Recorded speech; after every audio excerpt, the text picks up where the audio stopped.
Salut les Marc, salut les Smart et bienvenue dans Catch Up, le podcast qui transpire le catch. Chaque semaine, on analyse ensemble tous les shows de la WWE. Aujourd'hui, c'est le Super Catch Up direction SmackDown le 12 janvier 2024 et le Monday Night Raw du 15 janvier 2024. Et pour m'accompagner dans cette double analyse, j'ai avec moi l'ami Géliel. Salut Géliel. Salut IRM, salut à tous. Très content d'être là pour ce SmackDown du 12 janvier qui a secoué dans tous les sens. Et on va vous compter ça avec attention. Et ouais, on va pouvoir y aller. On est là avec Paul Heyman qui a le micro ce soir. La Bloodline arrive à Lincoln dans le Nebraska. Paul Heyman se défend d'être les méchants de l'histoire. On se souvient l'année dernière, il y a eu du grabuge. Le méchant dans tout ça, mon bon Géliel, c'est Nick Aldis, le général manager, qui a tout simplement balancé le chef tribal dans une configuration inédite pour le champion universel WWE, un Fatal 4-Way au Royal Rumble. Et donc, ça met en péril le règne. Le titre peut changer trop facilement. C'est la punition, nous dit Paul Heyman. C'est pas Jimmy, les méchants, ni Solo, c'est pas Roman Reigns, c'est pas Paul Heyman, c'est bien Nick Aldis. Nick Aldis, il est là. Il écoutait ce qu'il avait à dire et il dit écoutez la Bloodline, ça va, vous n'allez pas encore nous gâcher le main event, car ce soir, vous serez le main event. En effet, AJ Styles, LA Knight et Randy Orton, donc les trois participants au Fatal 4-Way, affronteront ce soir une équipe composée de Solo Sikoa, Jimmy Uso et Roman Reigns. Ah, la foule est en délire. Quoi, Roman Reigns est là? Eh ben non, Géliel, Roman Reigns n'est pas là. Paul Heyman est là, lui, et il nous dit que le champion est absent, alors il va falloir trouver un troisième membre. Sinon, Nick Aldis nous dit que ce sera un match à handicap, un 2 contre 3. Jimmy Uso est en panique dans les backstage. Solo Sikoa dit écoute, c'est le gros bordel. Jimmy Uso, il le sent pas. Parce que pourquoi, mon bon Gilles? Parce que personne va vouloir être en équipe avec eux. C'est quand même. Ils sont pas trop. Ils ont pas Ils ont beaucoup quand même d'amis. pas mal nettoyé autour. Donc, Oui, c'est ça, voilà. C'est ça. En plus, Roman Reigns, c'est génial, est injoignable au téléphone. Par contre, Paul Heyman, c'est un beau parleur et il compte bien compter sur sa capacité à séduire pour trouver un troisième membre. Jimmy Uso est quand même inquiet et Solo Sikoa dit non. Moi, je suis pas inquiet du tout. Moi, je veux juste la bagarre. Ça va donc être notre fil bleu Géliel pour cet épisode qui va rejoindre la Bloodline pour le main event de SmackDown. Qu'as-tu pensé de cet opener? Écoute, moi j'ai trouvé ça très sympa. Je suis très fan des multis. Donc là, on a un 3 contre 3, donc très très bien. Et puis en plus qui intègre la Bloodline. En plus, c'est hyper varié. On aura l'occasion d'en reparler. C'est quand même un des moments forts outre le fil bleu. Effectivement, c'est un des matchs qui est intéressant derrière. Donc, moi j'ai bien aimé la présentation par Paul Heyman.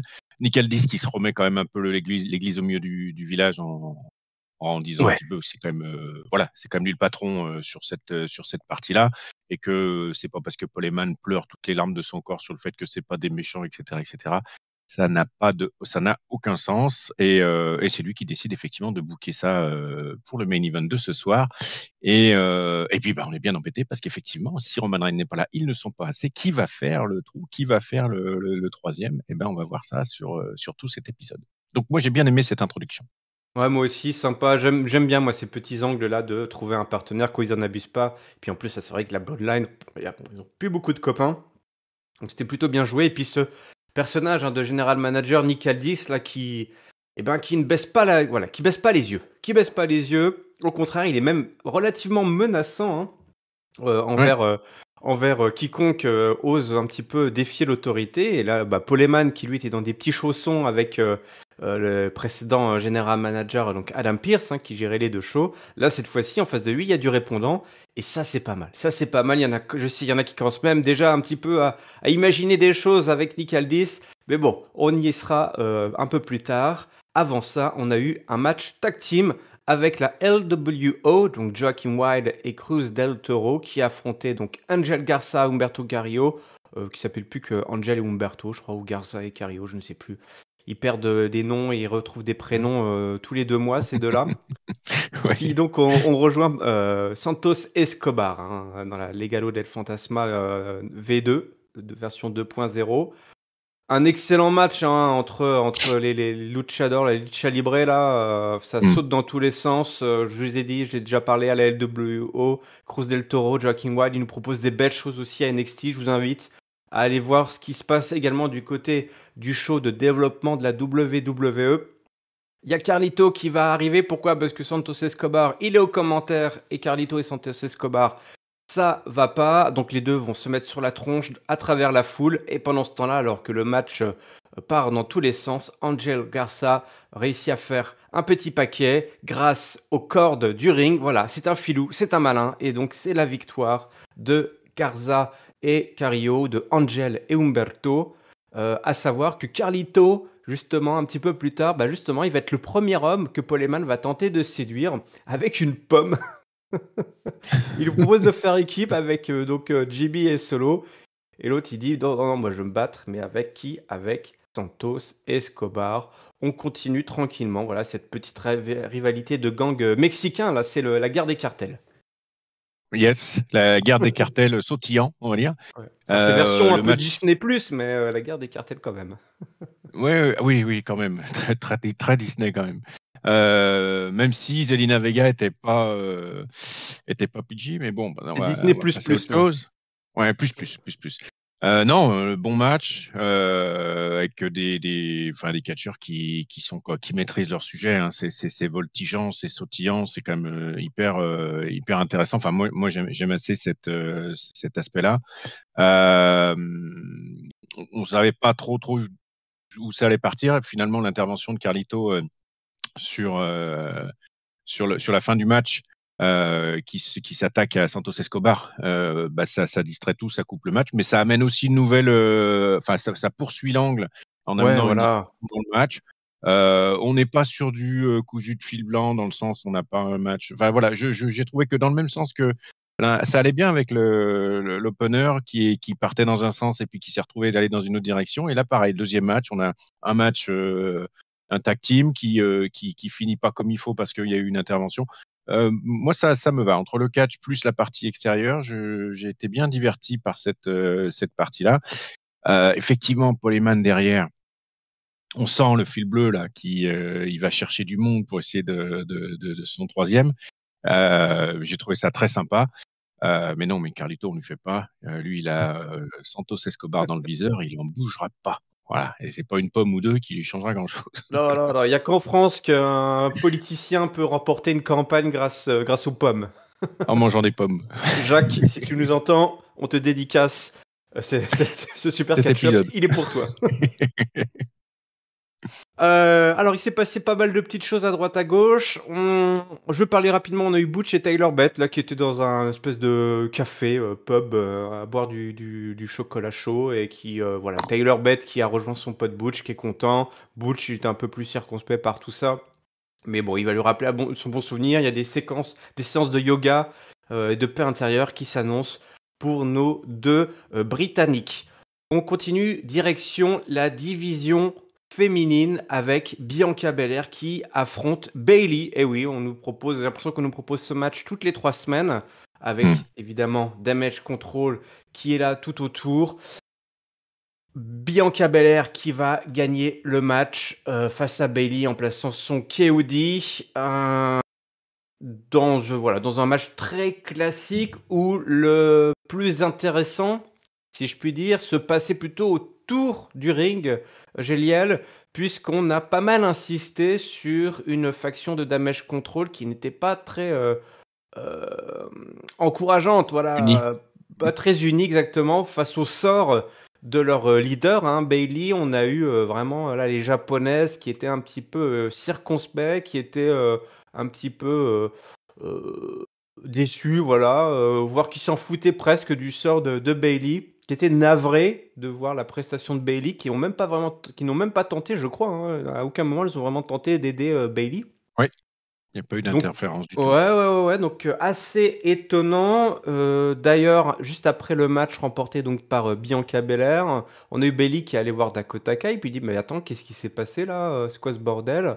Et là, Dakota Kai a dit: «Ouais, mais tu sais, l'arbitre nous regardait, on n'a rien pu faire, l'opportunité s'est pas présentée», bon, bah, du coup, bah, Bayley, qu'est-ce qu'il lui reste à faire? Va falloir qu'elle gagne le Royal Rumble, bah, toute seule, hein. Visiblement, elle peut pas compter sur ses copines.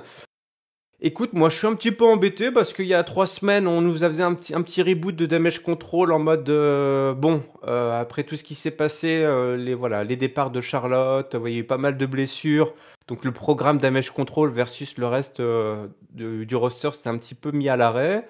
On avait un petit peu rebooté, voilà, l'équipe avait l'air à nouveau soudée sans vraiment d'explication, mais on était reparti sur quelque chose de plus simple, de moins capillotracté. Et là, on repart encore dans le sens inverse où bah, Damage Control versus Bailey, il y a de l'eau dans le gaz, quoi.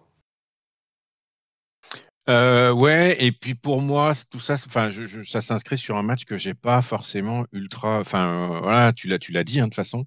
J'ai l'impression qu'on le voit très régulièrement. Je trouve que Bailey actuellement, outre le fait qu'elle m'apparaît pas très physiquement, Hmm. on a vu que des choses qu'on avait déjà vues 2-3 fois, quoi. Et du coup, moi, j'ai vraiment du mal à m'emballer sur l'affiche, surtout que ça raconte pas grand-chose. Ça tracte beaucoup, ça discute beaucoup, ça s'engueule beaucoup dans l'arrière-cour Ouais. du Damage Control. Et puis on voit pas trop où est-ce qu'ils veulent aller, puisque comme tu l'as dit, c'était déjà arrivé avant que comment s'appelle Flûte? Pas Dakota. Asuka, Kairi Sane, Non, non, pas Asuka. Non, non, non, non. qui cherche, tu donnes-moi un Flûte. indice. La Entre, troisième. La entre troisième. briques. Yoskai. Yoskai, putain, voilà. La Que vache. Yoskai ait la ceinture, il y avait déjà La eu. troisième est Tu vois, là-bas. c'est ça. Yoskai ait la ceinture, il y avait déjà eu des grosses tensions, ça Ouais, s'était ouais. réapaisé, là ça recommence. Et puis surtout, ça avance pas en fait, on est exactement au même niveau, il n'y a pas de choses qui sont crantées qui permettraient d'avancer dans l'histoire, de nous raconter un truc. Donc voilà, la séquence m'a pas particulièrement plu. Quand en plus le in-ring, je l'ai pas trouvé folichon. C'était pas feignant, mais c'était vraiment le service minimum avec Bianca Belair et Bayley sur le ring, quoi. Hmm. Ouais, ouais. Pas ultra fan. Non. Bah, moi, vraiment, ce qui m'a embêté, c'est cette, voilà, c'est tout ce qui se passait à côté du ring. Là, honnêtement, là, les japonaises, va peut-être falloir apprendre à incarner. Alors, je veux pas faire mon Giscal, mais là, franchement, pendant 15 minutes, elles étaient poker face en mode oh là là, oh Bailey, oh là là. Enfin, mais je sais pas, enfin, essayer de réagir, faut un petit peu surjouer quoi dans le monde du catch parce que sinon tu racontes rien du tout. Elles étaient plantées là comme des poteaux. Il y avait vaguement Asuka qui essayait de raconter quelque chose. Mais c'est vrai que, enfin, pour moi, on raconte l'inverse de ce qu'on devrait nous raconter. J'aurais préféré, pour arriver au même résultat, que justement les filles essayent d'intervenir, mais n'y arrivent pas, et que Bailey Oui. le leur reproche en disant bah, qu'est-ce que vous avez foutu? Elle dit oui, on a essayé, on n'a pas réussi, et puis voilà. Et Euh, là, ça pouvait commencer à alimenter une mais espèce de oui, feu, d'une espèce de split ou quoi que ce soit même. Mais quoi que ouais, ce ouais, soit. Parce que là, il planter se une passait graine, rien. quoi. Donc, Dire, ouais, c'est ça. elles essayent de se rabibocher, visiblement, voilà. Sur la route pour WrestleMania, elles avaient des plans, voilà. Toi, tu vas être championne, toi aussi, vous allez être les championnes par équipe. Et puis 2 semaines plus tard, bah, en fait, non, toi, notre grand projet tombe à l'eau. Donc c'était Ouais. un petit peu, c'est navrant, c'est navrant, c'est navrant, tout ça. Bobby Lashley et Street Oui. Profits, eux, ils vont avoir un gros programme sur la route de WrestleMania. Et ce gros programme, c'est Karrion Kross et le retour des Authors of Pain, qui donc les ont attaqués la semaine dernière comme des gros lâches par derrière. C'est pas cool. Les lumières s'éteignent. Paul Ellering est là. Il pointe l'écran géant et il y a Karrion Kross et Scarlett qui nous informent que Bobby Lashley et Street Profits vont être les premiers à se faire démolir. Akam, Razar, Paul Ellering, c'est donc les Out of Pain et surtout le nom de cette nouvelle faction. Gélia nous est donné le Testament final, The Final Testament.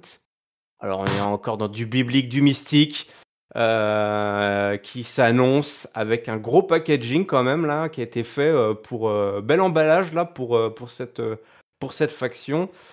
qui prend. Il y avait une place à prendre sur le créneau mystique, prophétie de la fin du monde, visiblement. Mhm. On a d'un côté le Judgment Day et de l'autre le Final Testament. Je sais pas ce que tu as prévu de cette année, mon bon Géliel, mais visiblement la fin du monde arrive. Oui, je vais raccourcir certains projets que j'avais effectivement un peu lancés. Voilà. Pour en tenir compte. Par contre, grosse déception quand j'ai vu apparaître le Carrion Cross sur le Titantron, pas le Titantron, sur Ouais. l'écran. Sur l'écran, ouais. Moi, naïvement, je pensais qu'il venait annoncer sa retraite. Finalement, Ah, c'était pas ça. ouais. Ouais, je comprends ta Bon, déception, en effet. ouais, non, j'ai beaucoup de mal à adhérer au bonhomme, à ses différents personnages. Je l'ai pas vu faire des matchs incroyables, je l'ai pas vu faire des promos incroyables, je suis vraiment pas convaincu. Là, l'association avec AOP, OK, Authors of Pain, d'accord. Et puis, Final Prayer, comme ils disent, hein, OK, pourquoi pas. Mais c'est aussi un échec, hein, c'est parce que tout seul, ça marche pas, quoi. En fait, Ah hein, bah oui. ça ne marche pas. Karrion Mm. Cross, il a été, je pense qu'à part un truc où il aurait pu être très très face en rose, il a tout essayé, ça marche pas, quoi. Donc on Mm. essaye une dernière fois en mode clan. On va voir ce que ça donne. Je suis pas fan parce que c'est des mimiques qui sont vues 25 fois où il serre les dents en secouant les cheveux là, en disant oh, je suis très mécontent, pas content du tout. La fin du monde, Je, la je... fin du monde. Ouais, oh, yo, yo, yo, yo. Donc, non, on va voir. Hein. On va voir. De toute façon, j'ai pas le choix. Mais, mais bon, je sais pas. Derrière, contre Street Profits avec Bobby Lashley.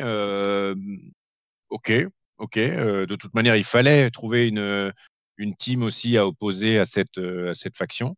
Ouais. Pourquoi pas? J'espère bien que Street Profits vont quand même pulvériser ces espèces de. Enfin, voilà, ce truc que je n'apprécie pas particulièrement, The Final Prayer, The Final Testament. Voilà, donc je suis pas. On va voir. J'espère que ce sera finalement un push pour les Street Profits avec Bobby Lashley, plus qu'autre chose, et puis que d'ici quelques mois, Karrion Cross nous annoncera effectivement la fin de sa carrière.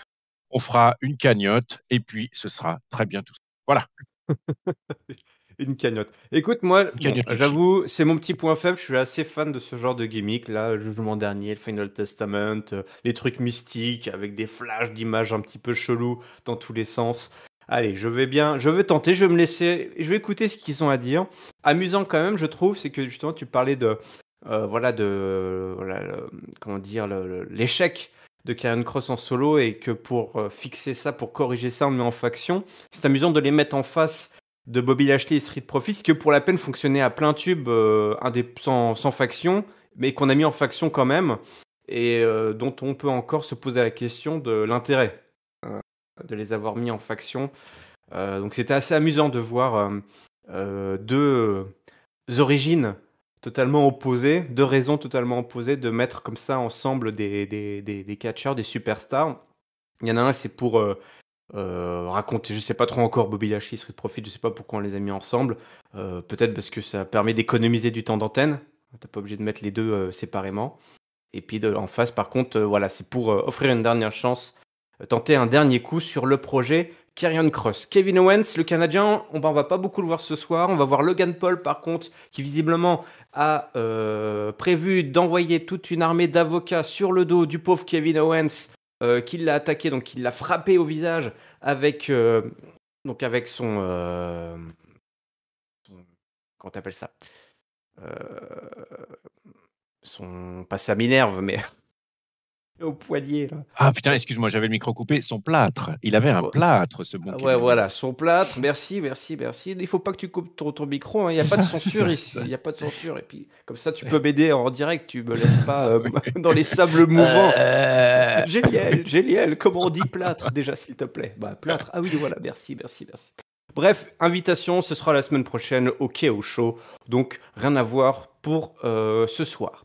Paul Heyman, qui tente toujours de recruter, il va tomber sur les Pretty Deadly qui se proposent. Ils se proposent, les Pretty Deadly, on les adore, on les aime. Sauf que ils sont deux, il a besoin que d'une personne. Et puis finalement, les Pretty Deadly décident de ne pas y aller parce qu'en face, quand même, c'est de la grosse castagne, c'est du gros bonhomme. Ils se rendent compte qu'ils se sont peut-être emballés un petit peu et donc ils repartent. Mmh. Ils auront quand même tenté leur coup. C'était plutôt Mmh. marrant qu'ils arrivent, ils le touchent comme ça. Oh Paul, Paul, ils arrivent comme ça. Limite, bon, il a plus de cheveux, mais ils lui caressent les cheveux, ils lui font des petits bisous dans le cou pour essayer de le séduire. Moi, ça m'a fait sourire. Ouais, c'était On marrant. aime les petits délits. Là, par contre, ce qu'on n'a pas aimé, c'est le match Carmelo Hayes versus Austin Theory. Carmelo Hayes qui s'est vu proposer ce match, en tout cas qui était dans le bureau un peu plus tôt de Nick Aldis, et puis Theory voilà, tous qui sont venus avec Grayson Waller. Ils se sont embrouillés, ça s'est chauffé et Austin a donc demandé à provoquer le match, la tenue du match qui a été officialisée par Nick Aldis. Le problème, c'est qu'on a encore une fois de plus frôlé le drame, mon bon Géliel, On avec l'a tout vu, hein. simplement, Surrey qui a tenté une Spanish Fly en springboard depuis le turnbuckle là sur Carmelo Hayes. Mais les deux hommes sont tombés sur la tête, tout simplement. En fait, Austin Theory, ils se sont cognés la tête, je crois, pendant la prise. Et du coup, en se cognant la tête, ils sont mal retombés derrière. Et l'arbitre, il a Ouais. vu ça, il a fait pop-pop. Il y a eu des flashs de la semaine dernière. Il s'est dit, c'est pas possible. Je crois pas que ce soit encore le même. Non, c'est pas le même arbitre, parce que je veux dire, le mec, c'est un vrai poissard. Mais voilà, on a arrêté le match. On a arrêté le match tout simplement, et ça s'est terminé une fois de plus. Voilà, comme Giovanni versus Kofi en no contest. Alors, je vous rassure tout de suite, ça se passe bien pour Carmelo Hayes, puisque on peut le retrouver à NXT quelques jours plus tard. Donc, plus de peur que de mal, visiblement, pour les deux hommes. Enfin, même si je ne sais pas, hein. Pour Theory, j'ai pas eu de nouvelles. Pour Theory, je sais pas parce que moi, enfin, sur le move, on voit qu'il y a enfin, on voit ce qu'ils veulent faire. Effectivement, tu l'as dit, il y a un contact à la tête qui fait que ça dévie un peu les Ouais, trajectoires initiales. Et moi, j'ai trouvé que c'était surtout Theory qui était retombé de manière c'est vrai. assez sale. Hayes, effectivement, on l'a vu recatcher, enfin, on l'a revu depuis, donc ça va. Theory, par contre, on l'a pas vu et par contre, j'ai pas vu s'il y avait eu, s'il avait été déclaré infirmerie ou autre pour la suite des programmes, quoi. Ouais, Mais en tout cas, ça ouais. fait jamais plaisir à voir, effectivement, de voir un match arrêté comme ça, assez tôt en plus dans le match, Ouais, ouais. avec l'arbitre, quoi. Enfin bon, voilà. Ouais, les deux hommes commençaient un peu à monter le momentum, justement, excusez-moi de l'expression, sur le match. Et puis, ouais, c'est dommage pour Carmelo Hayes, mais bon, ils vont se refaire la bille. Et puis voilà, il faut la sécurité avant tout. Même si j'aimerais qu'on n'ait pas à dire ça toutes les semaines. Voilà, Oui, ils nous c'est font vrai. des frayeurs. Ils nous font des frayeurs, mais voilà une preuve de plus que quand même tous ces superstars voilà, prennent des risques pour notre plaisir. Nous, on est là à mettre des notes. Des fois, on met des 5, des fois, on met des 0. Des fois... Ouais, c'est ça. Là, tranquillement assis dans le fauteuil.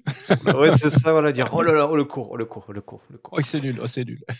On continue, tranquillement, tranquillement, et puis on va arriver au main event. On arrive à la fin du show, mon bon Géliel, puisque Randy Orton, LA Knight et AJ Styles donc, vont affronter Jimmy Uso, Solo Sikoa, et ben, on sait pas trop qui va y avoir. On sait pas trop qui va y avoir, parce que Paul Heyman dit, il a parlé à tout le monde, mais personne n'est assez digne pour les rejoindre. J'ai confiance en vous, je suis pas inquiet. L'autre, il dit, mais moi je suis inquiet, et Solo dit, bah, je suis pas inquiet.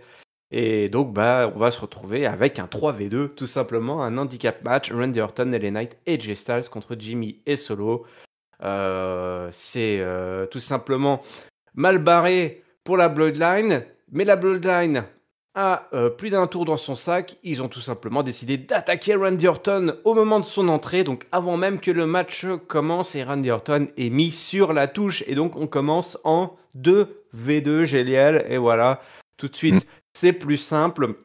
Voilà, le match qui prend là ce soir pour notre main event. Heureusement, Randy Orton, à la fin du match, revient au moment le plus dramatique de cet affrontement. Il fait le tag, il entre, la foule est en délire. Déjà que la foule était chaude, parce qu'on a quand Ouais, même à la musique, des super les babyface, la musique de Randy Orton qui revient par-dessus. Là, c'était la grosse folie. Le power slam, le DDT depuis la deuxième corde, le Jimmy, il déguste. Le RKO, c'est contré, le petit roll-up. Jimmy Uso qui tente le super kick sur Randy Orton. Et derrière, c'est le RKO qui passe cette fois-ci, la victoire des babyface. Et juste après le match, Solo attaque Randy Orton. AJ Styles place un phénoménal forearm. LA Knight place le BFT. Randy Orton place le RKO. Le pauvre Solo, il déguste. Randy Orton, AJ Styles et les Knights n'en ont pas fini, Géliel, puisque nous avons droit tout simplement à une triple powerbomb à la Shield sur Solo Sikoa à travers la table des commentateurs. Et c'est comme ça que se termine ce show. Je crois que le message est envoyé en direction du chef tribal. Ouais, sacré main event, hein, clairement. Alors, il était un petit peu. Enfin, ils ont fait la facilité, mais en même temps, ça s'écrit, hein, dans le sens où, effectivement, et on l'a dit, la Bloodline, ils ont tellement rasé ce qui se faisait autour d'eux que c'est compliqué de trouver même un heel qui viendrait avec eux pour faire le bouche-trou. Donc, d'un 3 contre 2, on est finalement rapidement passé à un 2 contre 2, comme tu l'as dit. Super match, hein, franchement, j'ai trouvé le match vraiment très très sympa. C'était quand même du très très maîtrisé, du technique, ça sautillait quand même. Et, enfin, franchement, moi j'ai vraiment apprécié. Et puis après, la musique de Randy qui revient finalement, bien que tabassé, il arrive à revenir.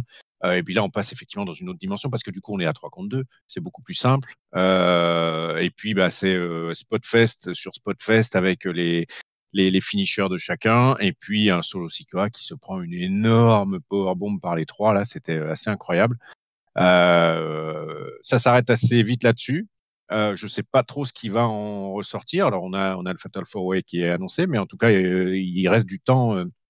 Il reste combien 2 shows avant le Royal Rumble, je crois, hein, quelque chose comme ça. 2 Oh, ouais, SmackDown, 1. possiblement. Ouais, je crois. Donc, il y a encore moyen Je d'écrire vais quelques regarder petites ça. choses. Ouais, Avec ouais, peut-être ouais. même le tour de Roman Reigns avant le Royal Rumble pour remettre peut-être un peu d'ordre dans la maison, etc., etc. Bref, là, on est quand même sur du très très gros, du très très lourd. Donc moi, j'apprécie, j'ai vraiment kiffé ce main event. Ouais, ouais, t'as raison, il reste 2 épisodes de SmackDown puisque le Rumble aura lieu donc le 28 janvier. Beau C'est gros ça. main event, court, hein, match court, hein, mais Oui, oui. intense, super bien raconté. Et puis moi, allez, je fais un petit clin d'œil quand même à Jimmy qui m'a fait mourir de rire quand même dans ses interventions là backstage. C'est vraiment très drôle là quand il disait ouais, non, non, t'inquiète Polo, je suis pas inquiet. Puis quand il s'en va, il gueule comme ça, il dit mais je suis inquiet. Et toi, t'es là, non, je suis pas inquiet, qui lui dit son frangin. Il dit ah bah Et si Solo Solo qui n'est lui pas redit non, inquiet. non. Ouais, si Solo est pas inquiet, je suis pas inquiet. Ouais, ouais, tout en étant hyper inquiet. Ah, Jimmy, attention, hein. Jimmy, pour moi, c'est le petit bijou caché. On parle beaucoup de Jay, mais Jimmy Yes. derrière, là, c'est quand même de l'or aussi. Tient très bien son rang. Un super main event pour clore ce show bleu. C'est l'heure du mot de la fin. Géliel, est-ce que tu aurais un top, un flop et une note à nous partager? Bien sûr, je vais te prendre le main event sous le pied, te le Allez, couper sous le pied pour mon top, hop là. parce que j'ai vraiment apprécié. En plus, il y a vraiment du lourd, hein. On a quand Ouais. même du Orton, on a quand même du AJ Styles, on a quand même du LA Knight, plus 2 membres de la Bloodline. C'était très, très, très, très lourd. Plus la construction, quoi, hein, le main event, d'accord, mais il a été construit sur toute la longueur de ce SmackDown avec ce fil bleu qu'on a eu depuis plus depuis l'opener, hein. Donc, on a eu l'occasion de le voir plusieurs fois, donc d'être teasé plusieurs fois sur la durée du show. Et ça, c'est toujours très bien qu'ils fassent des petits rappels. Il y a eu des vignettes qui étaient assez courtes et c'était très bien aussi. Donc, Mmh. main event en top. Euh, le flop, je ne sais pas si je le mets à Bailey ou à Damage Control ou à l'histoire autour ou à tout ça, mais ça va pas tourner loin de cette affaire-là, sachant que Bianca Belair, elle a pas grand-chose à. Enfin, le match, je l'ai trouvé assez médiocre, mais elle n'y est pas pour grand-chose. Ouais, je vais mettre, je vais le mettre au booker de la WWE qui n'arrive pas à nous Allez. trouver quelque chose à construire autour de Match Control, qui d'une semaine sur l'autre, allez, de 15 jours en 15 jours, sont capables de dire d'aller dans un sens, puis de s'arrêter, de repartir dans l'autre pour 15 jours, etc., etc. Donc, ça va être mon flop parce qu'il y a quand même du monde, il y a quand même une ceinture aussi, donc il y avait quand même des ambitions qui avaient été affichées, et tout ça ne donne pour le moment absolument rien. Donc, ça va être mon flop. Et pour ma note, ils savent y faire, hein, pour avoir des bonnes notes, hein, avec un bon opener, un fil rouge, quelques matchs très sympas au milieu, bon, truc ce qui n'est pas fait exprès, et comme la blessure par exemple, Ah et bah oui. puis un main event de qualité. Voilà, pour moi, on est sur du 3-5 parce que j'ai pris beaucoup de plaisir à regarder ce SmackDown du début jusqu'à la toute fin. Voilà. Eh bah, écoute, j'avais prévu la même note que toi, 3,5. Voilà, c'était super bien construit. Il y a eu des petits accidents de route. Certains, bon voilà, on peut pas y faire grand-chose. D'autres choses qui étaient un peu plus, décevantes, ben, on va parler, hein, de ce Bayley versus Bianca Belair qui en plus a pris pas mal de temps. Moi, je lui mets mon flop et Mhm. notamment aux japonaises là qui étaient, ringside. Pendant 15 minutes, la caméra, passait, voilà, les a filmées et elles ne faisaient rien du tout. Elles restaient comme des poteaux et enfin moi ça m'a complètement sorti du match en fait et voilà, je te rejoins, les bookers, voilà, il y a rien qui fonctionne, il y a rien qui fonctionne, va falloir redresser la barre et puis en top, bah, je me fais un petit plaisir, j'en ai parlé, Jimmy m'a fait beaucoup marrer pendant Eh ben, ce allez. fil bleu, donc c'est pour toi Jimmy. Allez, tu l'as mérité. Direction le show rouge. Nous sommes donc le lundi, nous sommes le 15 janvier 2024 et là il y a du lourd, il y a du costaud. On va avoir un énorme main event avec une défense de titre et nous sommes à Little Rock dans l'Arkansas et c'est donc le Martin Luther King Jr. Day today. Donc voilà, on a un beau package vidéo. On voit arriver Seth Rollins avec sa fille, voilà, qui arrive. Je me suis dit, qu'est-ce qui est fichu ici? C'était un peu étrange. Il n'y avait pas de babysitter ce soir pour la garder. Et on voit aussi arriver le Maharaja des temps modernes, Jinder Mahal. Les deux hommes vont Mhm. s'affronter en main event ce soir pour le titre suprême du show rouge. Cody Rhodes, c'est lui qui ouvre officiellement le show. Voilà, il fait quelques petites dédicaces à cette ville qu'il connaît bien. Il nous explique pourquoi il est de retour ici à la Chip hop, WWE. chip hop. Ouais, de la chip hop, oui, oui, oui, évidemment, évidemment. Bah, voilà, ceux qui ont compris, ont compris. Moi, j'ai pas compris toutes les refs, hein, mais bon, visiblement, Cody Rhodes et Little Rock, voilà, ils se connaissent, ils se connaissent. Mhm. On nous parle du Royal Rumble, évidemment. Cody Rhodes y connaît. C'est comme ça qu'il a punch son ticket pour WrestleMania. Et vlati pas que Drew McIntyre arrive. Là, on est parti, hein, mon bon GL, pour des semaines de face-off entre les méga stars du show rouge à l'entrée du Royal Rumble. Et bah, cette semaine, on a droit à Drew McIntyre contre Cody Rhodes. Voilà, en battle de promo. Il dit bah écoute, souviens-toi du bon vieux temps. C'est une spéciale de Drew McIntyre, hein. Il arrive toujours, il Ouais. brosse dans le sens du poil. Souviens-toi, toi et moi on est pareil. Sheamus, il avait fait ça aussi. Ouais, ouais, ouais, ouais. Il connaît bien, c'est sa spécialité. Il te rappelle le bon vieux temps, puis derrière, paf, il fait une grosse crasse, l'Écossais. Et c'est vrai qu'ils ont été champions tag team, les deux hommes, hein, les Dashing Ones, comme se rappelle Cody Rhodes. Le bon vieux temps, et puis le temps de la scène indé aussi, hein, quand les deux sont partis, Mhm. génial. Ils ont quitté la WWE un petit peu, à peu près, à la même période, hein. Et donc tous les deux bah, se sont refait voilà, tout un nom, tout un charisme, hein, voilà, qui a été, quand ils sont revenus, c'était la folie. Le dernier match d'ailleurs sur la scène indé, c'était face à Cody Rhodes, Drew McIntyre. Donc et les deux hommes se sont dit d'ailleurs, tiens, tu seras un jour champion du monde, lui a dit Cody. Ce qui s'est passé, hein, Drew McIntyre, 2 fois, il était champion du monde, donc c'est quelque chose d'assez incroyable. Cody Rhodes, lui, il lui reste enfin à faire ça, à ramener ce titre sur le nom, au nom de Rhodes, hein, la famille Rhodes qui n'a jamais connu le titre suprême. Les deux hommes continuent comme ça, hein, à se faire des petits clins d'œil, des petits bisous dans le cou. Et puis voilà, Tipa, que Drew McIntyre commence un petit peu à balancer des feuds et puis commence à nous parler, à ramener des petits taquets. Et puis derrière, il nous parle de WrestleMania, le Rumble. Cody Rhodes va au Rumble, Drew McIntyre va au Rumble. Donc bah, il va y avoir un petit problème, hein, c'est que McIntyre il va devoir balancer Cody Rhodes par-dessus la troisième corde pour aller donc à WrestleMania. Et puis, bah, c'est un petit peu comme ça que se termine Ouais. cet échange, hein, cette passe d'armes. C'est on se menace mutuellement de balancer l'autre par-dessus la troisième corde. Oui.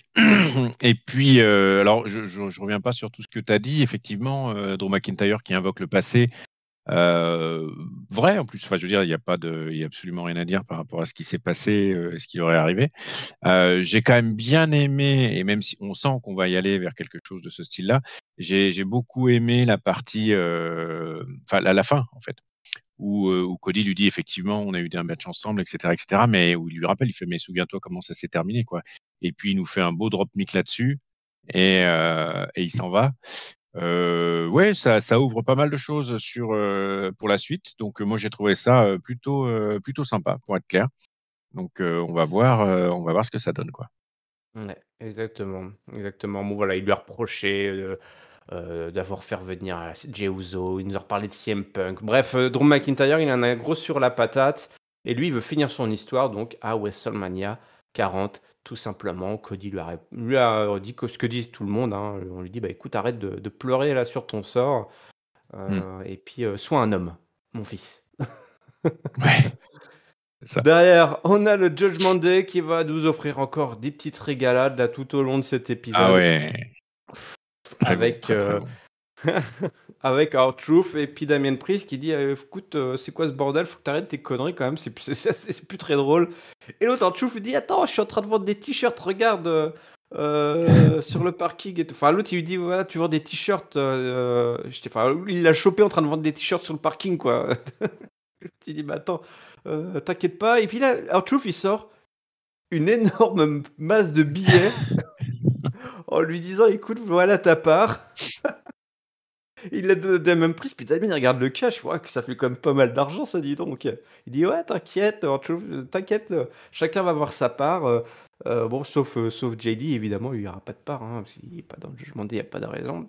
Il va continuer à vendre ses t-shirts, l'autre il dit: «Ouais écoute, c'est bon, tu peux continuer à vendre tes t-shirts, vas-y, c'est cool, par contre ce soir, il y a un match, voilà, faudra pas que tu prennes, le tag». Il y a un match avec R-Truth et puis le Miz contre Priest et Finn Balor. Et R-Truth regarde, il le regarde puis il fait: «Ouais, faut pas que je tag in, d'accord». Donc on n'est Ouais. pas très bien sûr de qu'il ait bien compris, le message de Damien Priest. Il se demande sûrement si c'est pas encore un test. Donc ça c'était plutôt marrant. Ah, On c'était va les très, très bon. retrouver un petit peu plus tard, mais ouais voilà, c'était le petit, Et je trouve, Damien Priest très, très bon dans cet exercice et je ouais moi suis aussi assez j'adore. content parce que,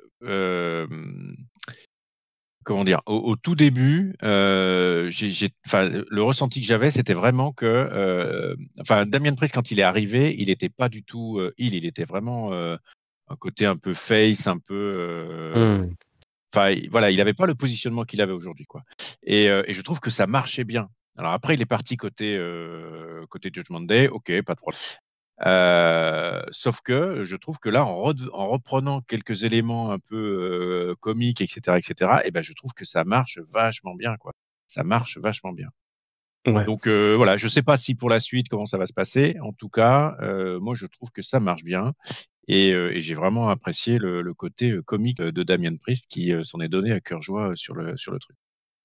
Est-ce que c'est dans cette Les séquence cartes aussi. que R-Truth parle de Tom et Nick Mysterio?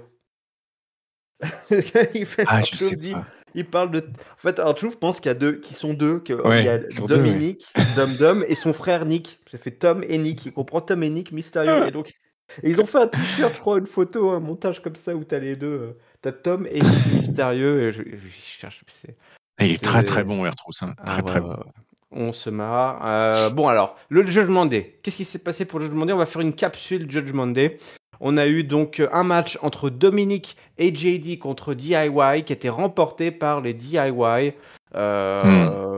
Voilà, donc malheureusement pour Dominic et JD, c'est la défaite ce soir. Un petit peu plus tard, que je dise pas de bêtises, on a eu donc le match du Judgment Day avec Finn Balor qui est sur le ring avec Damien Priest. R-Truth, ah oui, c'était avant le match. Juste avant le match, on a eu le partage des gains, hein, des gains de la vente de t-shirts. De la vente de Oui, t-shirts. On a c'est eu ça. ça. Ouais. Donc Ça a R-Truth été encore arrive grandiose avec, les sous qui sortent de la poche là. et donc il commence à distribuer les bifetons, il en fout partout alors qu'il y a un match juste derrière. Il veut pas en donner. McDonough qui déteste R-Truth, il veut quand même sa part. C'est le chien quoi. Genre, vas-y, mais donne-moi mon argent. Il dit, mais non, t'es pas dans le groupe, il y a pas de ton nom sur le t-shirt et tout.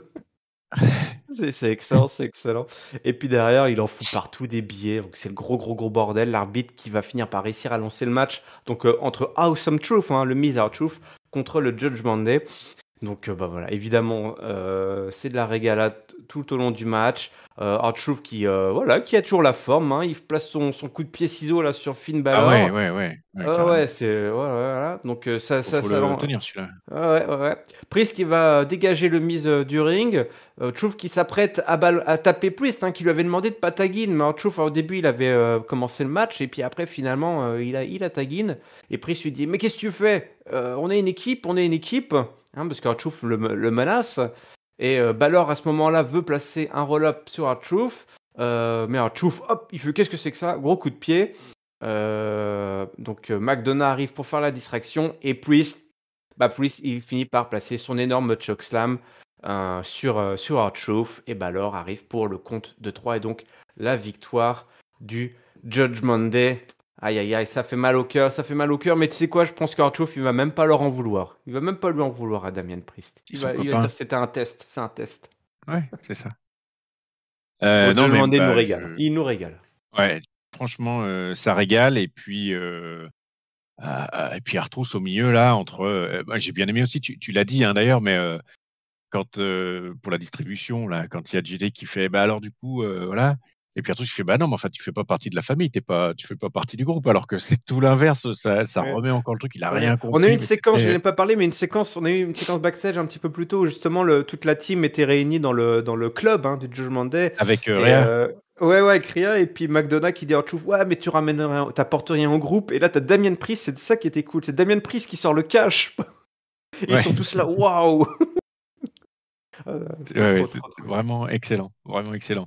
Et le match était pas mal du tout, avec, enfin, plutôt rigolo. Tu pas parlé du Miz aussi, qui était aussi dans une approche très, assez, assez drôle au début du combat. Il savait pas, mais alors qu'est-ce qu'on fait? Il y a match, il y a pas match, tu viens avec Oui. qui tu es? Enfin, tu pas avec eux, enfin et cetera. Donc c'était aussi assez, assez drôle à voir.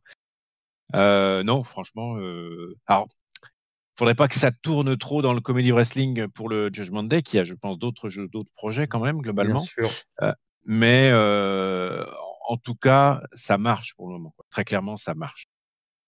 Bah, de toute façon, il y a un gros programme qui attend Damien Priest, hein, parce qu'il a rebalancé encore le nom de Drew McIntyre, hein, justement pendant cette séquence au club là avec le fric. Et il a dit voilà, qu'il allait devoir gérer ça. Là, il allait voir Adam Pearce visiblement parce que Drew McIntyre lors de sa promo versus Cody Rhodes a encore dit «Ouais, c'est à cause de Damien Priest si j'ai perdu mon match, ouin ouin ouin». Mmh. Et donc du coup, Damien Priest dit quoi? Qu'est-ce que c'est ça? Donc voilà, on va sûrement avoir un petit programme entre les deux.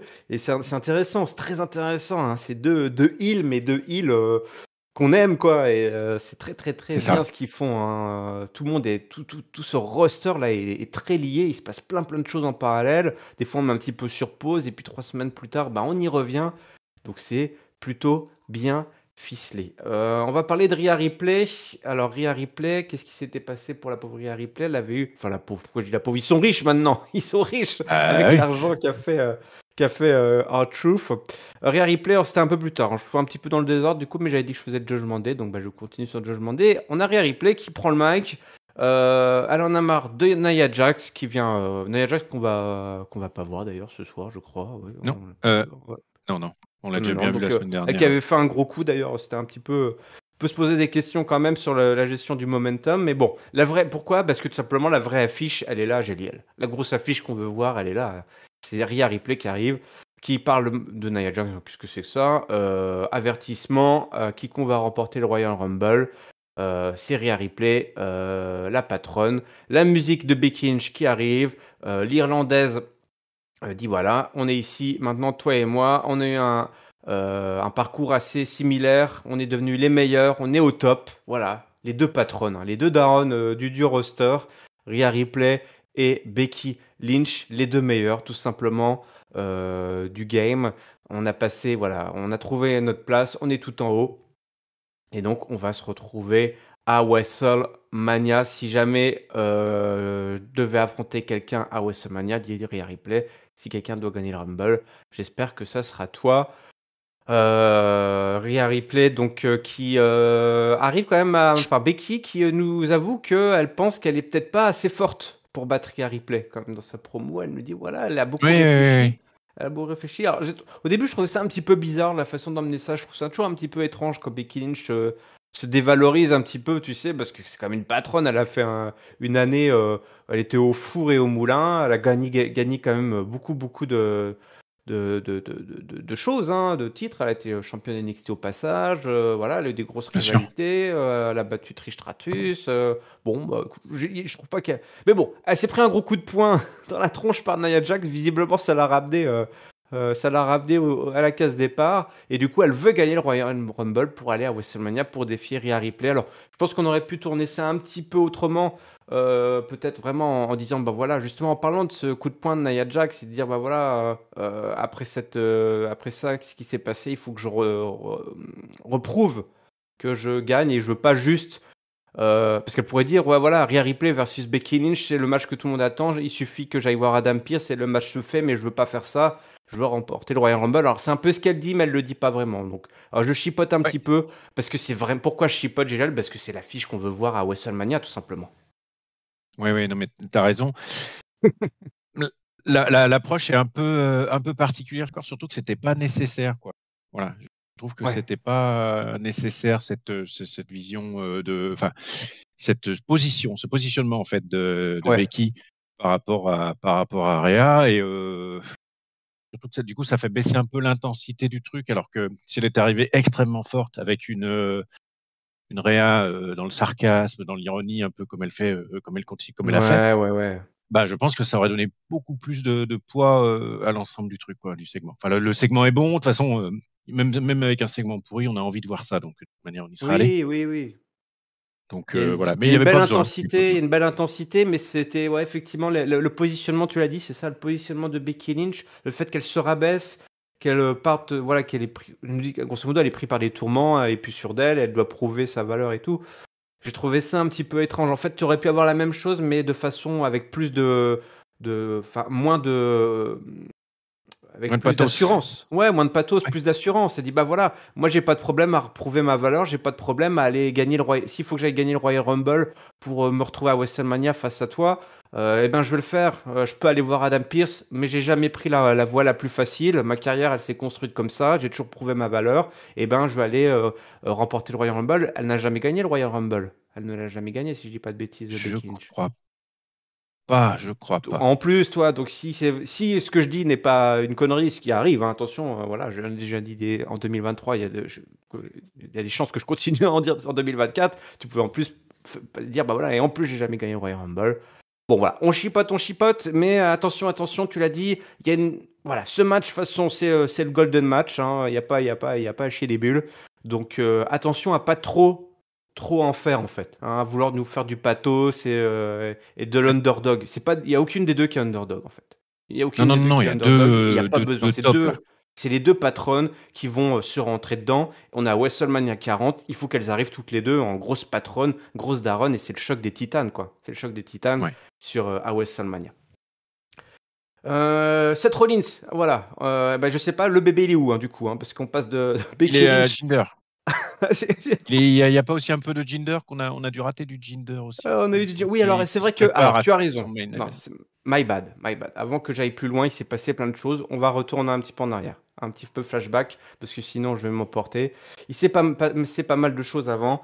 On a eu un match tag team entre Chelsea Green, Piper Niven et Indy Hartwell et Candice LeRae. Bah, c'était pas bon ce match, malheureusement. Beaucoup d'approximations, j'ai trouvé. Ces deux Ah équipes que oui. moi j'aime bien ces deux équipes. C'était voilà, c'est sympa. Hein. Indy Hartwell, Candice LeRae, Chelsea Green, Piper Niven, pas de problème, pas de problème. C'était pas un Chelsea match. Green, ça vaut que dalle. Bon, voilà. Bon, après on est dans la division tag team. Alors attention, il faut être. Oui, certes. Mais Euh, quand même, ça vaut que dalle. Mais même assis là dans mon fauteuil, comme on disait tout à l'heure, là, je peux le dire assez sereinement, sans vas-y, trembler du menton, ça vaut que dalle. Je trouve que enfin, le match n'a pas été terrible, tu l'as dit, hein. Ça sentait la bonne odeur du botch à l'ancienne à ouais. chaque fois qu'elle qu'elle se levait les bras pour s'attraper. Hmm. Euh, et puis, ça intéresse qui, en fait? Alors déjà, parce qu'il y a un accident industriel sur le fait de la ceinture. Et puis derrière, enfin, franchement, je trouve que le niveau est déplorable, ça n'intéresse personne. Alors, je vais pas faire mon fiscal, mais quand même, là, on est Non, au non. fond du fait tout, quoi, hein, franchement.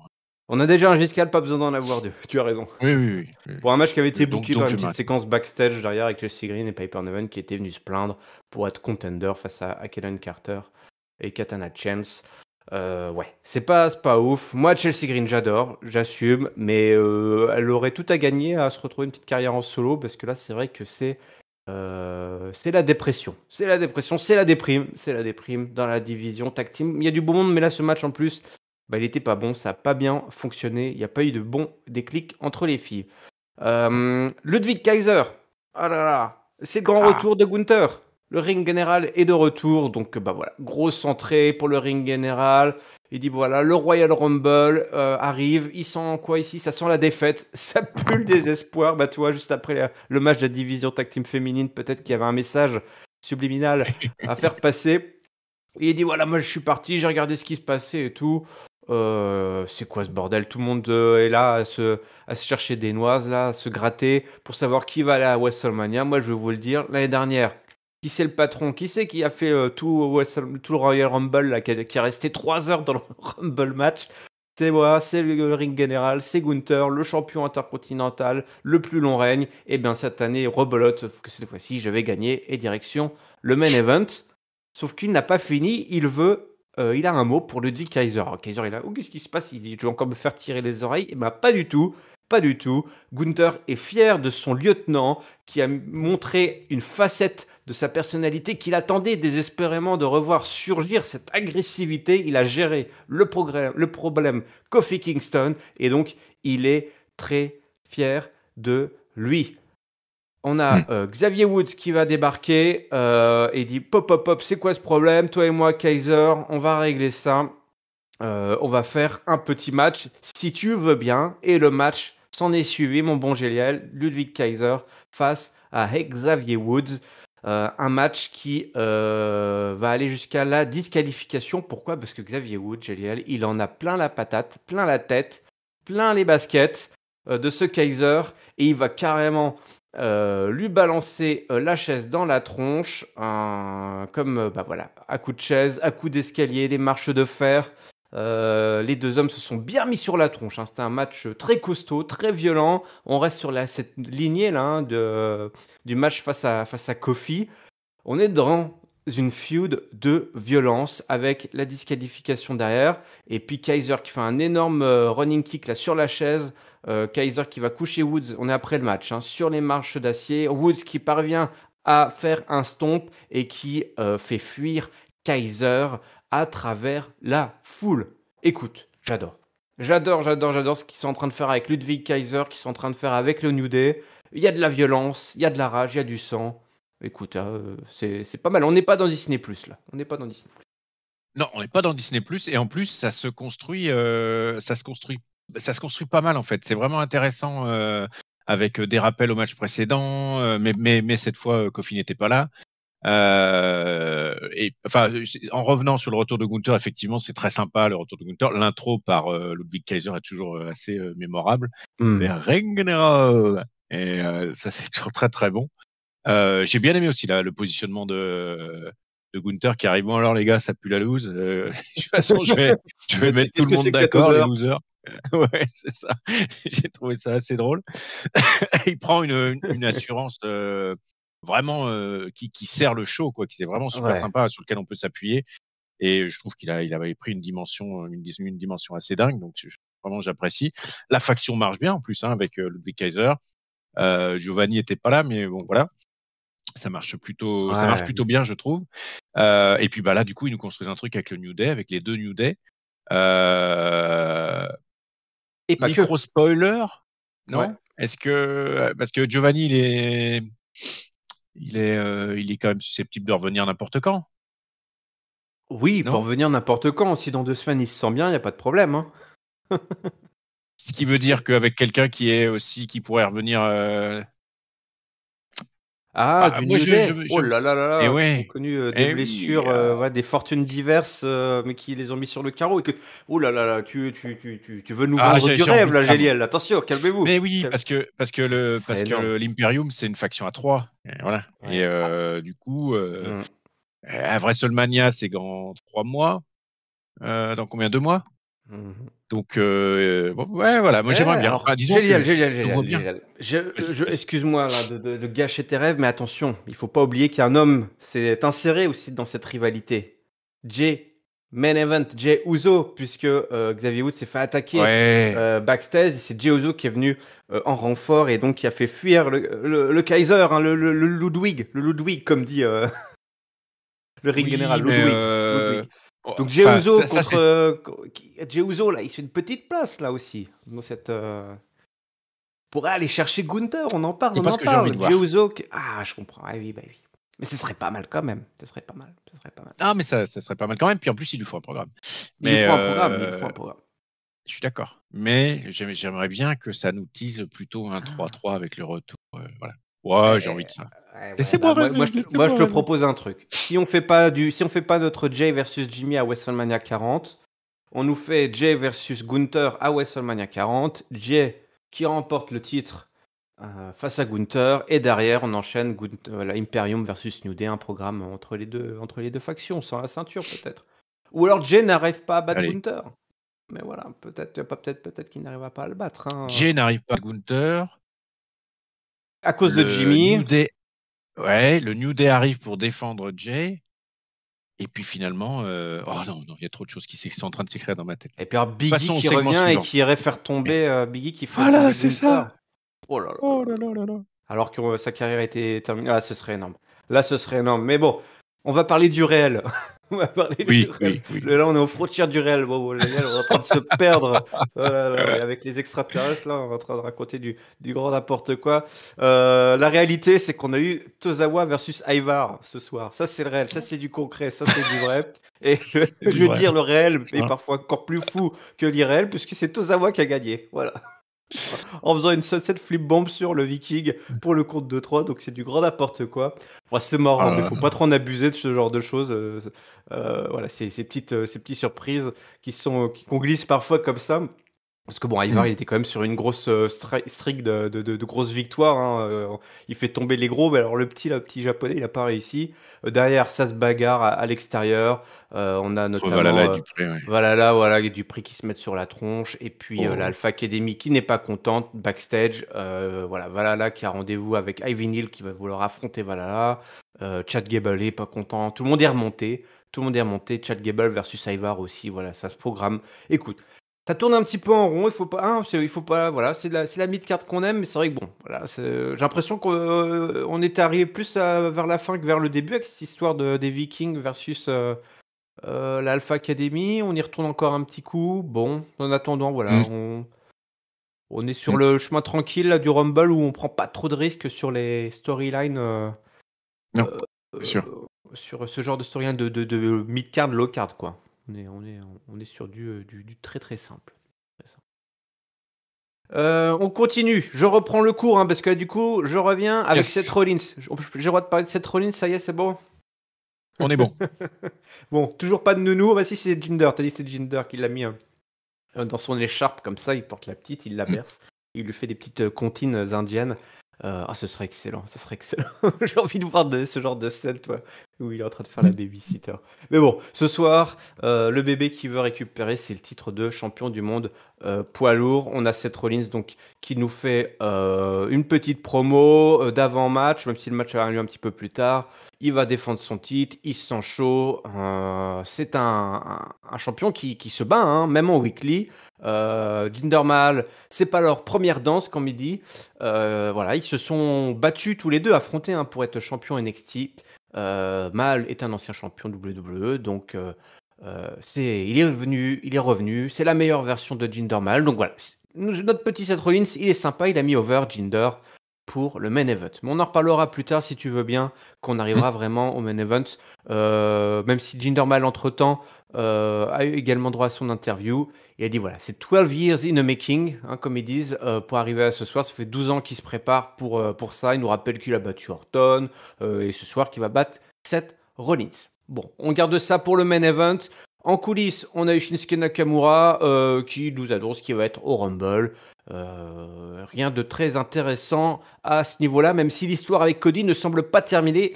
Et ça me fait dire que Cody, le Rumble, Je sais pas si ça va bien se passer pour lui. Hein. Je sais pas si ça va bien se passer pour lui. Peut-être que tout ça, Ouais, cette histoire que le je vois. japonais. Ouais, allez, moi je fais Il va être mon en hot meeting. take. Mon hot take, c'est que Nakamura versus Cody, ça va être une affiche à WrestleMania. Ouais, ouais, ça fait peur dit comme ça, mais Ouais, d'ailleurs, personne n'a réagi dans l'assistance. ouais, Bon, il y ouais, a que bah, je suis moi, mais désolé, hein, mais n'empêche. disons, alors, je vais te dire, voilà, pour l'instant, je ne vois pas mieux pour Cody que d'affronter Nakamura dans une stipulation complètement ouf, avec peut-être des trucs, enfin voilà, tout un décorum, quelque chose qui montrerait que c'est un match très très important cette fois-ci, parce que je vois pas d'autre programme pour Cody Rhodes à WrestleMania avec tout ce qui s'est passé la semaine dernière. Les places sont chères. Bref, ça Ouais, me fait un petit peu peur. Après, on a placé d'autres. Voilà, il n'y a pas que ça, mais ça me fait peur. Ça me fait peur. Ça me fait peur. Ils me font peur. Il me fait on peur le verra. japonais. Il me fait peur le japonais. Un match tag team. Shayna Baszler, Zoe Stark affrontent Natalia et Tegan Nox. Ça aussi, ça veut se positionner pour le championnat. C'est Shayna Baszler et Zoe Stark qui ont gagné. Voilà. Il n'y a rien de particulier à dire sur ce match. À part que Natalia a S abandonné. Ouais, À oui, oui, part que pas Natalia a soumission. abandonné. Ouais, ouais, à part Par ça. contre, moi, j'apprécie, je sais pas qu'est-ce qui va être, donné comme programme à Zoey Stark, mais j'apprécie bien. Ah oui. Voilà. Donc, Ah bah Zoé Stark, c'est ma petite chouchou pour moi, voilà, c'est la petite qui une des rookies de l'année dernière qui s'en est le mieux sortie. Retomber un petit peu en intensité, voilà, elle s'est remise en quand tu te retrouves en équipe avec Shayna Baszler, c'est pas forcément, super pour ta carrière, parce que c'est-à-dire tu vas mmh, végéter dans la low card de la division tag team, féminine. Mais Zoé Stark, c'est de l'intensité, elle est super à l'aise, elle a un personnage, qui est vraiment cool. Moi je dis banco, hein, et Baszler, Stark, allons-y, allons-y. ouais, soit en tag team, soit en solo. Et puis, je mettrais bien un petit billet cette année également, sur, Ivy Nile qui Oh là là. j'aime assez. Ouais, ouais, ouais, Oh là là, j'écoute. alors là par contre c'est la grosse cote, hein, mon bon Gélial. Tu te rends compte que là Ah oui, ah mais tu peux gagner beaucoup mais perdre beaucoup avec ce pari. non, parce que je vais pas mettre lourd, mais je vais pas perdre Ah beaucoup. tu crois mais voilà, tu crois avec le cœur. Tu crois qu'avec le cœur mais pas avec Oui, le voilà, portefeuille. voilà. Donc, voilà, on verra, on verra. Parce qu'en fait, c'est, suite à ce petit match-là, Ouais. il y a justement une petite annonce qui a été faite de Alors dis-nous penser tout, à elle également. qu'est-ce qui a été annoncé? Non, sur les prochains matchs qui auraient lieu pour le dernier Raw avant le Royal Rumble, mais tu allais certainement en parler. Peut-être, Ivy Nile contre Valhalla, ça s'est Voilà. annoncé voilà, c'est ça, c'est toi qui d'accord, OK. C'est ça ce match-là auquel tu pensais? OK. Non, je pensais pas à ce Mmh. match-là, mais en tout cas, le fait d'avoir, Evil Neal dans la picture sur 2024, voilà, je Ah verrais pas d'accord. ça d'un mauvais œil. Voilà. Ah OK, OK, OK. Ouais, ouais, ouais. Bon là, il faut qu'elle se trouve un personnage, il faut qu'elle se trouve de l'assurance, mais elle a une place à faire, Evenil. Elle a un personnage, puis bon, elle est Mmh, bien mmh. entourée. Elle est bien entourée. Elle est pas elle est pas toute seule dans son coin, donc pourquoi pas? Pourquoi pas? Allez, c'est un pari sur l'avenir. Un pari sur l'avenir. On arrive au main event, enfin, mon bon Géliel, hein. Ah! J'ai rien loupé, j'ai rien loupé. Donc on a eu les 2 promos de nos catcheurs, hein, qui vont s'affronter ce soir. À ma gauche, Seth freaking Rollins, votre champion poids lourd. Et à ma droite, Jinder Mahal, le Maharaja des temps modernes. 12 ans pour arriver à ce match ce soir. Et Jinder Mahal, écoute, nous, voilà. Il y a des fans ici à Catch Up de Jinder Mahal. On l'aime, voilà. Comme c'est Baron Corbin, c'est Jinder Mahal. Voilà. C'est des méchants de mid-card, des méchants qu'on aime détester, qui font du bon boulot, voilà, des gars sûrs. Et ce soir, Jinder Mahal, il va mettre toutes ses chances de son côté pour aller décrocher le titre de champion poids lourd. Sauf que Damian Priest est là avec sa mallette. Senior Money in the Bank, il se positionne en ringside et ça pendant le match. On commence à avoir peur, on se dit qu'est-ce qui va se passer ce soir.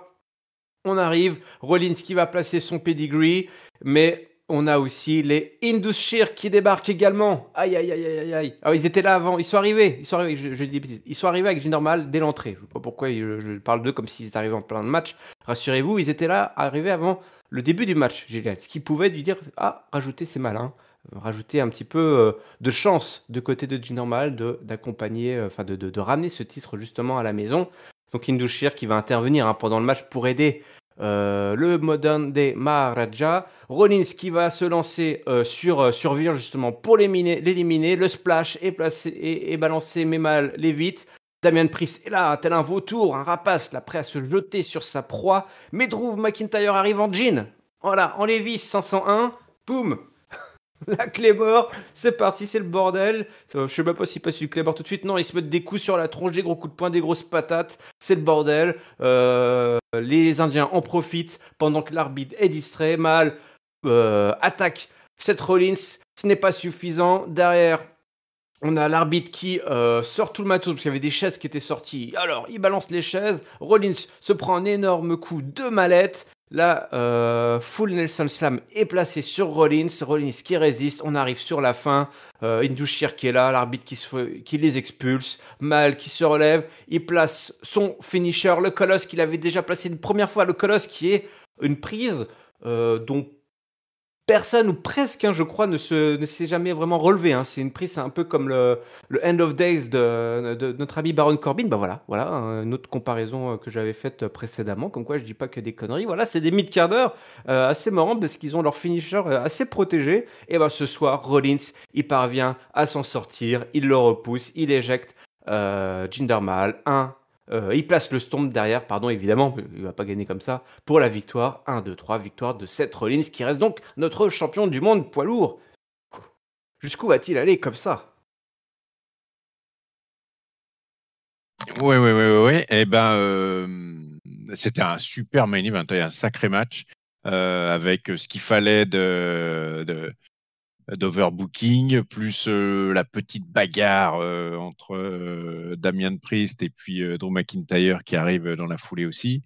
Non, très très sympa. Les deux sidekicks qui interviennent tout ce qu'ils peuvent. Alors eux, contrairement, il faudrait peut-être qu'ils filent des cours à Damage Control pour expliquer comment on aide son leader qui est en difficulté. Prenez des notes, les filles. Ouais, prenez des notes. Alors, pas aller trop loin parce que du coup, ils se sont fait virer comme des malpropres à la fin. Oui. Mais quand même. Mais quand même. Et puis non, super match. Par contre, petit bémol, on l'a vu sur la toute fin de match. Et d'ailleurs, je ne sais pas si la fin n'a pas été un peu précipitée, mais je crois que Seth Rollins, il a boité relativement bas sur la fin de match. Il y a eu une réception qui a dû être assez ratée. Il s'est blessé, je crois avoir lu qu'il s'était. Il a vendu son genou et même les commentateurs en ont parlé. Donc, qu'est-ce que c'est du shoot, du kayfabe? Est-ce que c'est vrai? On ne sait pas. Ouais, donc voilà, mais en tout cas, effectivement, Rollins conserve versus un Jinder Mahal qui, je suis d'accord avec toi et avec certains, est quand même globalement sous-coté, sous-utilisé, tout ce qu'on veut. Alors c'est pas un Hall of Famer éternel, Non. ok. N'empêche que il a toutes les cases du bon heel qui peut faire le taf. Il a le panel de micro qui est capable de faire du méchant, mais en étant capable, on l'avait vu certaines fois aussi, avoir des comportements un peu surpris à la limite du comique. Mais il a un panel de skills qui sont assez intéressants, qui est assez intéressant. Et puis in-ring, ça tient largement la route, quoi. Ça tient largement la route parce que le gaillard, il est quand même grand, il est ultra balèze. Voilà, il est capable d'en rendre à n'importe qui dans le roster main event facilement, quoi. Ouais. Voilà, donc un affrontement très sympa qui a été bien construit aussi parce qu'ils sont pas mal parlé, il y a eu pas mal d'échanges. Voilà, Jinder retourne, je pense, dans les tréfonds du tréfond. Seth Oui, Rollins merci d'être continue. venu, quoi. Exactement, et d'avoir occupé ces 2 mois de manière assez efficace. Et puis Rollins, on va voir ce que ça va donner. Si effectivement il est blessé, voilà. Pas. Mais en tout cas, c'était très sympa, très très sympa avec toute cette histoire, plus les ajouts, plus tout ça. Donc un Raw qui se termine en apothéose pour moi. Bah ouais, non, voilà, il y a bon, la menace, le danger pour Seth Rollins, c'était très très faible évidemment face à Jinder, mais justement, chapeau pour avoir réussi à nous proposer un main event avec de l'action, avec pas mal de petits rebondissements. Ils avaient tout mis, ils ont tout mis. Ils ont mis la menace de Senior Money in the Bank, ils ont mis les deux Golgoth qui apparaissent au dernier moment pour aider le patron, ils ont mis Drew McIntyre qui est venu nettoyer et foutre le bordel. Voilà, il y a eu des distractions, il y a eu des coups de chaise, il y a eu voilà, des simplement deux. C'était très efficace, j'ai trouvé, Et par rapport à ce que, à la hype qui, voilà, supposée de ce main event. Donc j'ai trouvé que voilà, tout le monde a réussi à rendre une belle copie pour, voilà, Et je effectivement un rajouterais main event, pas voilà, qui vendait pas du rêve à la base. exactement, parce que je rajouterais que, au final, enfin, toi, je sais pas, mais à aucun moment, on a tremblé pour quoi que ce soit, quoi. Non, bah Qu'on non, soit clair. Et non. pourtant, que ce soit la construction ou que ce soit le match en lui-même, tout ça s'est fait dans une espèce de simplicité, assez saine, qui fait qu'on va jusqu'au, payoff dont on sait la fin. On connaît la fin de l'histoire, mais pour autant on y allait avec, enfin moi j'y suis allé avec le sourire et ça s'est bien passé en ayant même quelques regrets sur le fait de dire: «Putain, OK, Jinder Mahal, OK». N'empêche que voilà, il a fait le taf et il a bien fait le taf et il nous a divertis pendant, comme je disais, pendant 2 mois là où, il est Ouais, arrivé tout énervé, tout avec ses sidekicks et c'était très bien, voilà. Donc ouais, c'est ouais. bien réussi, donc j'ai bien apprécié le moment. Bravo, bravo, bravo, bravo Jinder Mahal. Voilà, je sais pas si on aura l'occasion de le redire en 2024, mais bravo à lui. Mission accomplie pour notre freelance préféré, Jinder Mahal. Et ben voilà, c'est comme ça que se Merci. termine ce show rouge. C'est l'heure du mot de la fin, si tu veux bien, mon bon Géliel. Distribuer un flop, Mmh. un top, une note. On sait que voilà, c'est Monday Night Raw. Il y a beaucoup, beaucoup, beaucoup de choses. Il y a sûrement du choix. Des fois, à SmackDown, on sait pas trop. Mais alors là, Ouais. à Raw, pardon, on a du choix. L'embarras du choix pour toi. Heu, alors je vais mettre mon top Ouais. à, À qui? à Tommaso Ciampa et Johnny Gargano. Oh! Car je trouve que Alors là, j'ai été vraiment, vraiment, super, j'ai vraiment, vraiment apprécié leur match contre, Dominic Mysterio et ouais. McDonagh. Je trouve que les Probablement 2, leur meilleur ça match, en équipe depuis que l'équipe s'est reformée, à vrai dire. C'est vrai qu'on n'a pas mais passé clairement, beaucoup de temps sur le match, mais c'était un match, plein d'action et une équipe qui était bien soudée. Tu as raison de le souligner. exactement. OK, OK. Et du coup, petite mise en visibilité en leur proposant ce top là, parce que franchement, j'ai vraiment apprécié l'opposition. En plus, ils gagnent, hein, l'opposition qu'ils ont faite à Mysterio et JD. Non, vraiment un très, très bon moment, passé sur ce match-là. Donc ce sera mon top pour eux. Le flop, j'hésite entre il y a 2 matchs qui étaient catastrophiques là, côté, féminin. J'ai Mmh. du mal à savoir si c'est de l'écriture, si c'est du niveau global d'athlète. Dans Ouais. certains cas, oui, dans d'autres, c'est tellement mal amené que ça embarque pas et du coup, on n'arrive même pas à se dire: «Allez, le truc va être sympa», ils s'en foutent sur la gueule ou ça raconte quelque chose.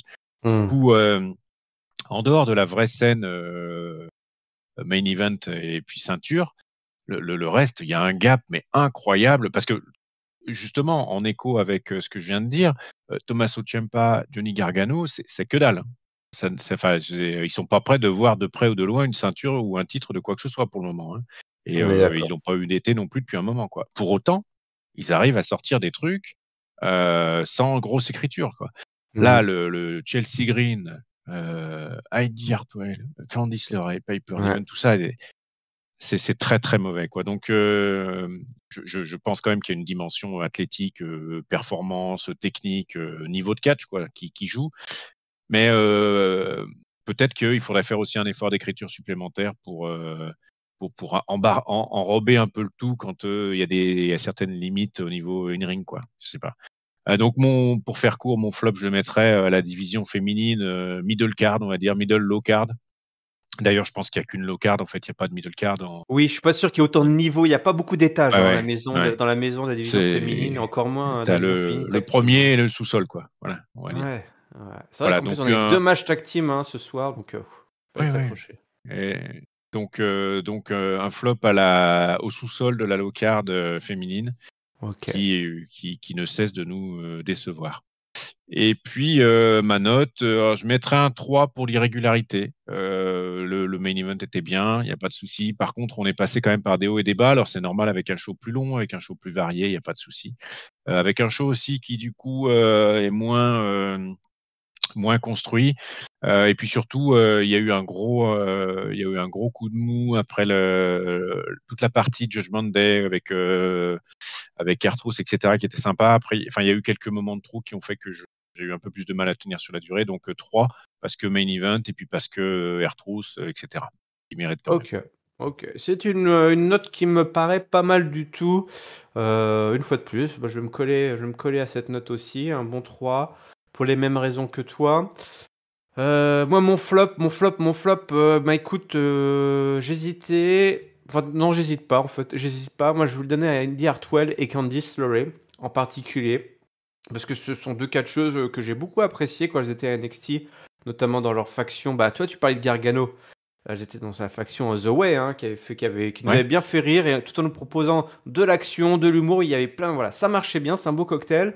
Là, bah voilà, typiquement, elles avaient one shot, voilà, une opportunité ce soir, dans le ring et aussi dans des séquences backstage, de montrer qu'elles avaient vraiment la niaque. D'ailleurs, c'est ce qu'elles disent, hein, 2024, ça va être notre année. Ben écoute, avec ce que vous m'avez montré là, je suis pas Pas sûr, sûr. hein. Pas sûr, pas sûr. Donc ça, en fait, c'est un flop qui m'embête parce que je sais pas pourquoi. C'est peut-être parce que justement, il m'avait bien amusé à NXT. Hartwell et Candice LeRae, je les trouve très cool, tout en sachant qu'elles ont un niveau, voilà, qui est le leur. Mais là, elles ont complètement loupé le coche. Autant Chelsea Green, Piper Neville, elles ont eu Ouais. le temps déjà Elles ont raté de, l'opportunité. Hein. voilà, les deux autres, on les a déjà vues, elles sont installées, quoi. Elles le sont pas et bah, elles commencent mal l'année. Donc, contrairement effectivement à leur contrepartie masculine presque, hein, avec Ciampa et Gargano, hein, c'est des poteaux, ils se connaissent bien. Là, ce soir à la maison, il va falloir discuter et s'échanger un peu les trucs et astuces parce que elles auront pas 50 opportunités comme ça, quoi. Donc, il faut saisir sa chance et assurer, quoi, derrière, assurer. Pour Ouais, mon top, ouais, vas-y. est-ce que juste, je vais dans ton sens complètement, hein, mais Vas-y. ce qui ressort, c'est que tu sens quand même une espèce de manque de travail, quoi, ou d'implication, ou de ce que appelle ça comme tu veux, quoi. Oui, oui, oui.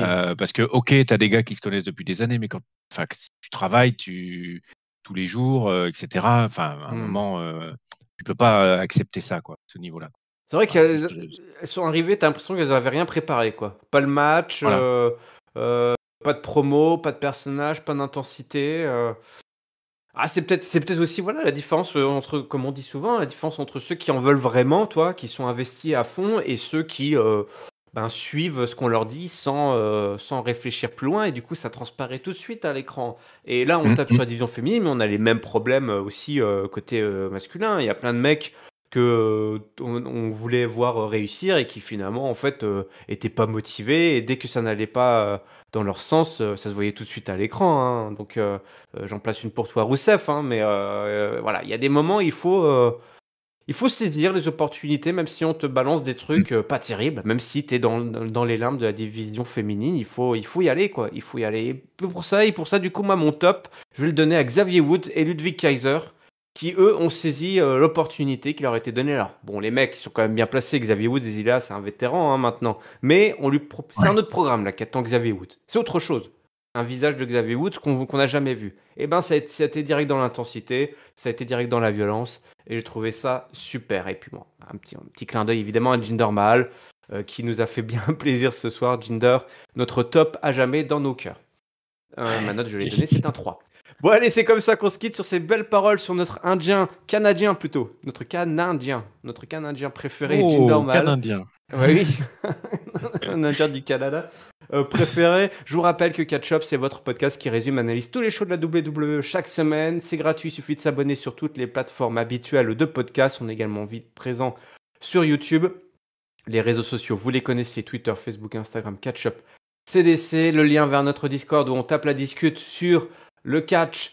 Le lien est dans la description. Je te remercie, Géliel, d'avoir accepté mon invitation dans les studios. Même si tu as les clés, tu n'as pas besoin d'invitation pour venir, mais ça fait plaisir d'être avec toi là, à échanger comme ça sur l'art terrible de la lutte professionnelle. Exactement. Bah écoute, merci Irène pour l'invite et effectivement pour ce bon moment passé à résumer les deux shows. On se dirige tranquillement, on est parti, là on est en milieu de janvier, on a le Rumble qui Ah ouais. arrive, la route vers Mmh. WrestleMania qui s'annonce, qui se trace, qui se dessine devant nous. Mmh.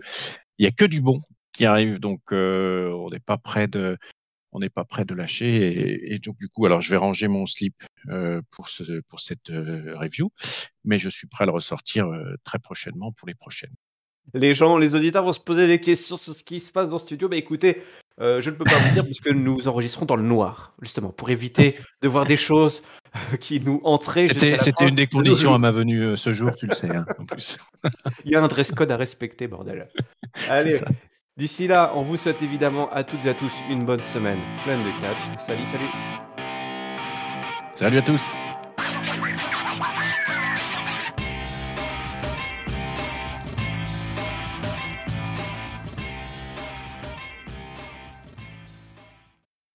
Bon, bah, si c'est comme ça, je vais remettre mon slip aussi alors.